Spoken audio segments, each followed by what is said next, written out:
Selamat pagi Bapak Kepala Sekolah. Selamat pagi. Terima kasih Pak atas waktu yang diluangkan buat saya untuk melakukan sesi wawancara pada pagi hari ini terkait dengan pengambilan keputusan yang biasa dilakukan Bapak lakukan di sekolah kita untuk memutuskan sesuatu yang berkaitan dengan yang didasari oleh nilai-nilai kebajikan Pak. Ya, mungkin saya langsung lanjut saja Pak ke sesi wawancaranya. Iya, silakan. Oke, baik Pak. Selama ini bagaimana Bapak mengidentifikasi kasus-kasus yang merupakan dilema etika atau rujukan moral Pak di sekolah kita? Iya, baik. Selama ini saya mengidentifikasi kasus-kasus tersebut berangkat dari kasus-kasus seperti yang kita ketahui di dalam sekolah. Di dilema etika sendiri adalah merupakan dua hal yang saling bertentangan, Ya. di mana kedua hal tersebut sama-sama benar. Ya, betul sekali Pak. Jadi merupakan sebuah kasus yang bertentangan dua hal antara benar dan salah. Jadi sangat membutuhkan kejelian, kemudian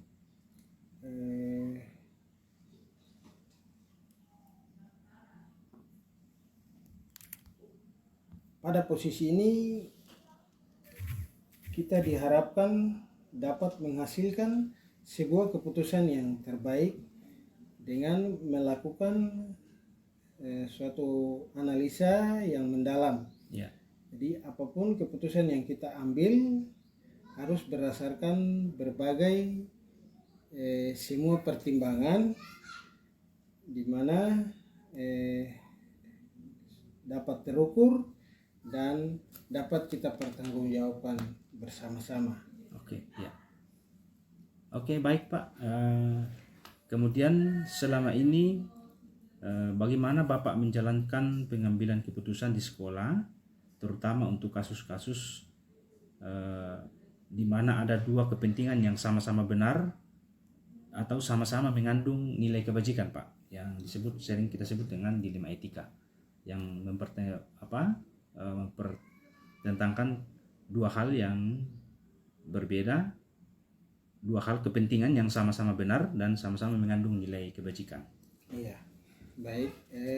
Jadi dilema etika ini berarti terdapat dua nilai kebajikan yang bertentangan atau disebut benar dan benar. Ya. Kemudian untuk rujukan moral berkaitan dengan keputusan benar atau salah, walaupun memang terkesan benar melawan benar, sehingga perlu ada ketelitian atau untuk menentukan apakah termasuk dilema etika atau rujukan moral. Ya. Nah, rujukan moral jelas bahwa keputusan yang diambil harus memuat atau mengandung sebuah kebenaran, Ya. atau sesuai dengan nilai-nilai kebajikan. Jadi di situ ada keadilan, ada tanggung jawab, Ya. ada kejujuran, kemudian ada bersyukur, kemudian lurus hati, berprinsip, integritas, kasih sayang, kemudian rajin, percaya diri, bersabar, dan lain-lain. Lain halnya dengan dilema etika, itu bertentangan dengan bagaimana kita mengambil sebuah keputusan. Ya, mungkin terkait dengan rujukan moral Pak ya. Ya. Kalau yang nilai bertentangan, ya Pak. Ya, jadi kesimpulannya di sini Pak, berarti kalau dilema etika ini adalah dua hal yang dua hal kepentingan yang sama-sama benar, yang harus diputuskan dengan nilai-nilai yang Pak sudah sampaikan tadi itu.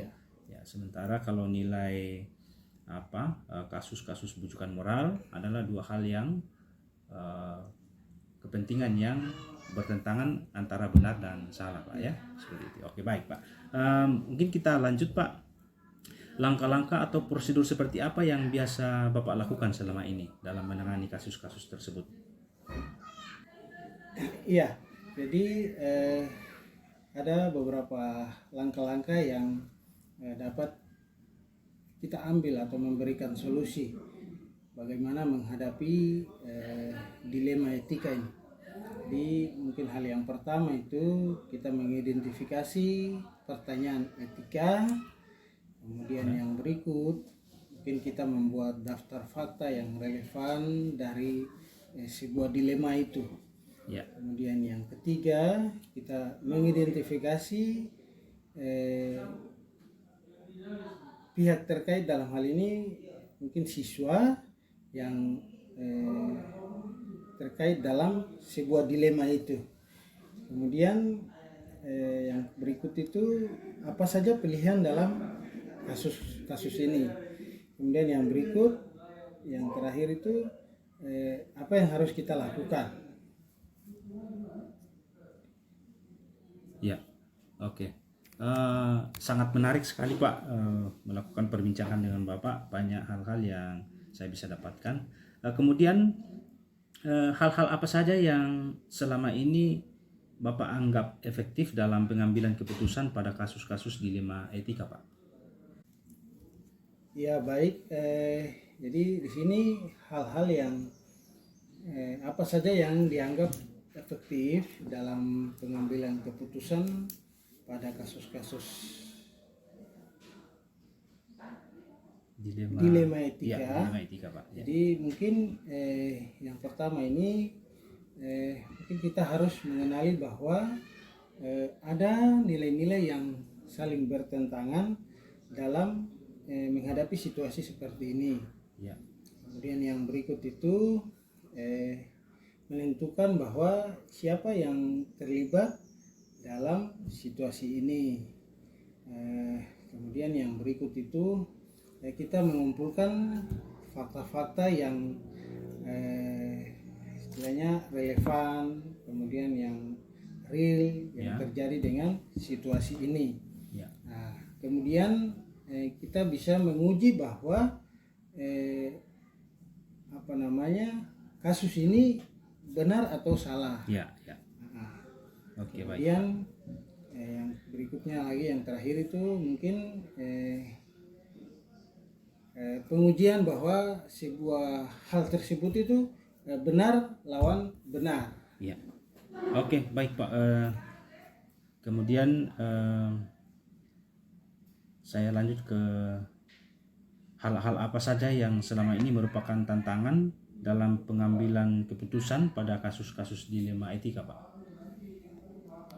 Jadi yang selama ini dianggap bahwa yang merupakan tantangan dalam pengambilan keputusan terkait dengan dilema etika. Seperti itu, Pak.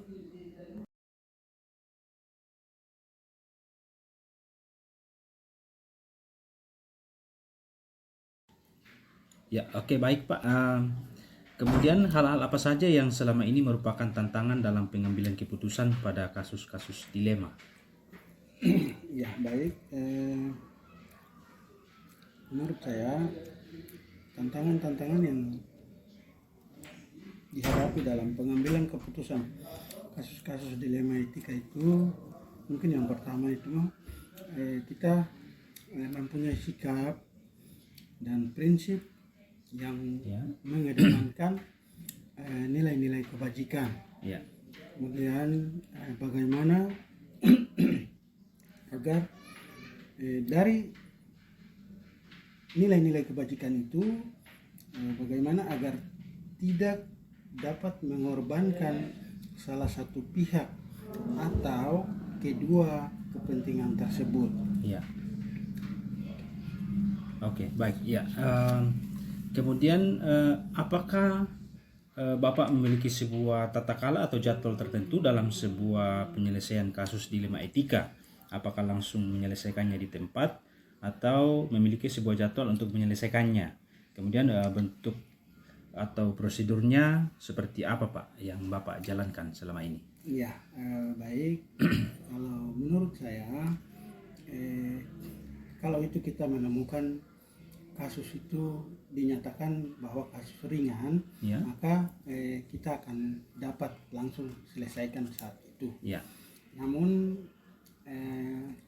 kalau kita menghadapi atau menemukan kasus yang sangat berat atau yang berat, berarti tidak saat itu kita langsung menyelesaikan, tapi kita mungkin membutuhkan pihak-pihak, dalam hal ini mungkin tokoh agama, kemudian tokoh masyarakat, kemudian pihak komite sekolah dalam hal kita menangani kasus-kasus yang dinyatakan berat ini. Oke, baik Pak. Ya, berarti intinya bahwa jika kasusnya agak berat yang mungkin membutuhkan pihak ketiga, Ya. mungkin tidak diselesaikan secara langsung tapi membutuhkan penjadwalan Pak ya. Baik, Seperti itu. ya. Oke. Ya. Kemudian adakah seseorang atau faktor apa yang selama ini mempermudah atau membantu Bapak dalam pengambilan keputusan dalam kasus-kasus dilema etika?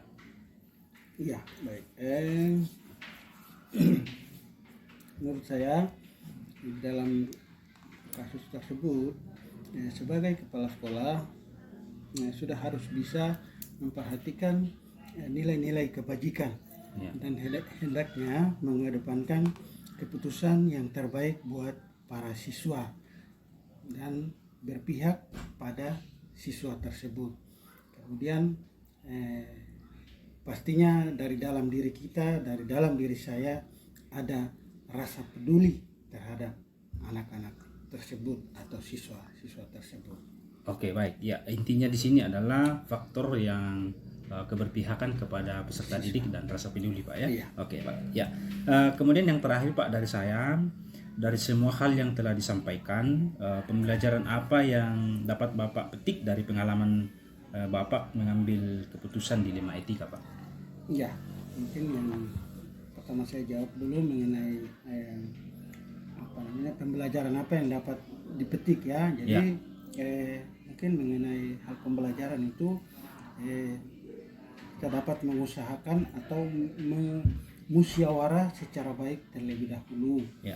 Kemudian meminta kepada bapak atau ibu guru untuk mendapatkan pendapat yang baik atau saran yang baik daripada bapak ibu guru. Ya. Kemudian dalam pengambilan sebuah keputusan tentunya diperlukan cara berpikir atau kerangka berpikir yang jernih agar sebuah keputusan yang diambil dapat tepat dan efektif.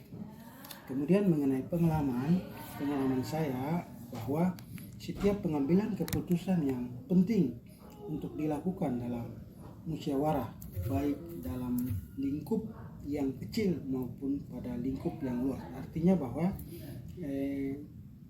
pengalaman dalam hal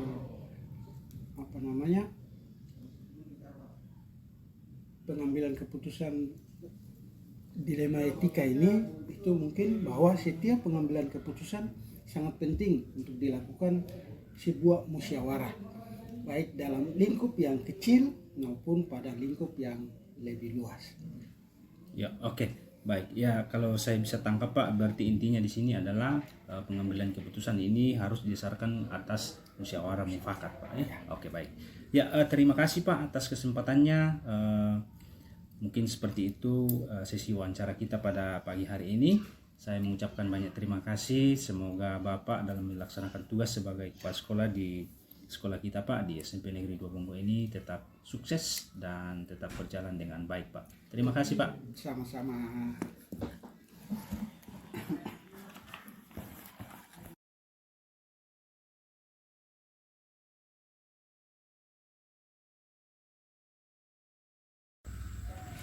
Selamat siang Bapak Kepala Sekolah. Selamat siang.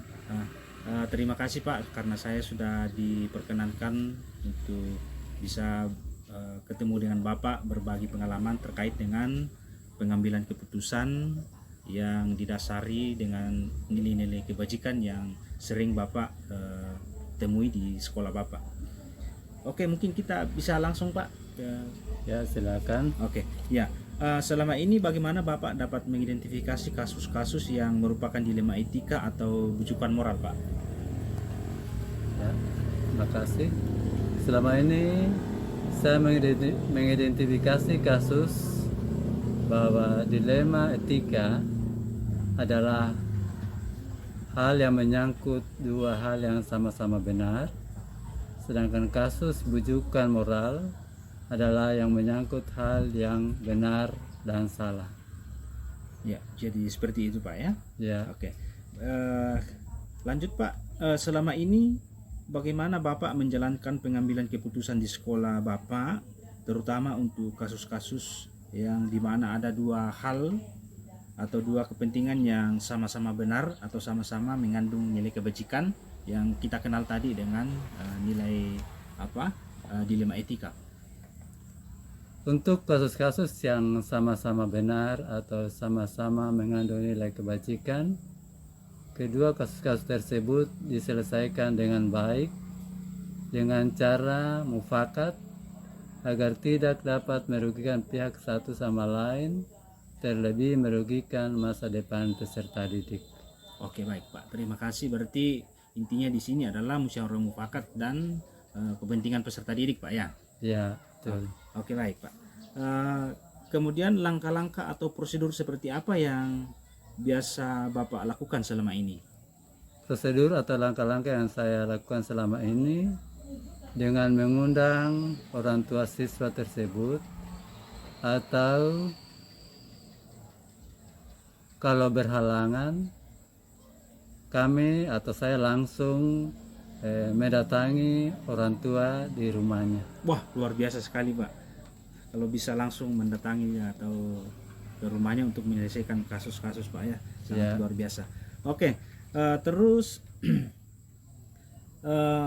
selama ini hal-hal apa saja yang Bapak anggap efektif dalam pengambilan keputusan pada kasus-kasus dilema etika?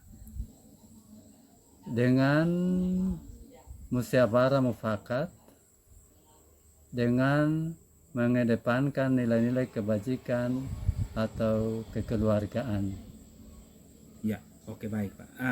Terus hal-hal apa saja yang selama ini merupakan tantangan dalam pengambilan keputusan pada kasus-kasus dilema etika yang merupakan tantangan Pak? Tantangan yang selama ini yang kami temukan bila menyelesaikan kasus-kasus yang kami temukan, keterbukaan pikiran orang tua yang susah diungkapkan secara transparan. Iya, iya. Kira-kira ada lagi Pak yang merupakan tantangan? Tantangannya kadang-kala orang tua yang kami temui secara pendidikan mereka juga masih sangat rendah, sehingga komunikasi mereka tidak lancar seperti apa maksud dan harapan kami untuk menyelesaikan persoalan yang kami temukan. Iya, berarti ya memang itu yang sering kita temui Pak ya. Oke, Ya. terima kasih Pak. Kemudian kita lanjut Pak. Apakah selama ini Bapak memiliki tata cara atau jadwal tertentu dalam sebuah penyelesaian kasus dilema etika? Apakah punya jadwal atau apakah kasus-kasus tersebut langsung diselesaikan di tempat atau memiliki sebuah jadwal untuk menyelesaikannya Pak? Kemudian prosedurnya seperti apa dalam menjalankannya? Dalam kasus-kasus yang kami hadapi, biasanya bila kasus itu ringan, tidak melibatkan banyak pihak, maka dapat kami selesaikan di tempat itu. Langsung diselesaikan Pak? Ya, Ya. sedangkan bila masalah kasus tersebut agak menyangkut hal orang banyak, maka kami perlu mengundang orang tua dan mengatur waktu yang tepat. Iya, iya. Oke, baik, Pak. Iya. Kemudian selama ini, Pak, adakah seseorang atau faktor apa yang selama ini mempermudah atau membantu Bapak dalam pengambilan keputusan dalam kasus-kasus dilema etika, Pak?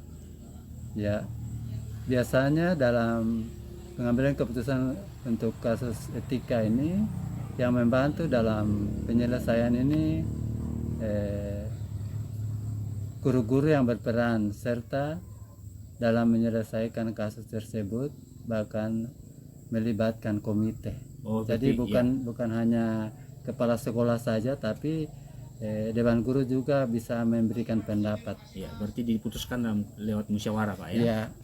Oke Pak, terima kasih Pak. Kemudian terakhir Pak dari saya, dari semua hal yang telah disampaikan Bapak tadi, pembelajaran apa yang Bapak dapat petik dari pengalaman Bapak terkait dengan pengambilan keputusan dilema etika Pak?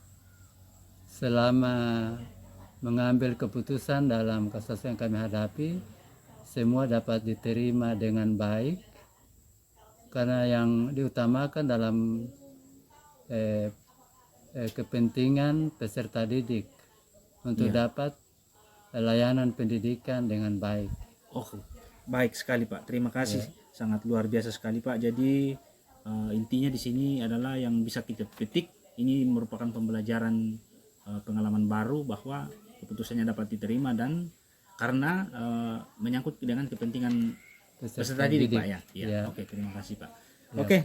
Demikian Pak wawancara kita pada siang hari ini. Saya sangat berterima kasih sudah bisa berbagi pengalaman dengan Bapak. Semoga di sekolahnya Bapak tetap berjalan dengan baik dan Bapak selalu bijaksana dalam pengambilan setiap keputusan Pak. Terima kasih Pak. Oke, sama-sama. Selamat siang. Selamat siang.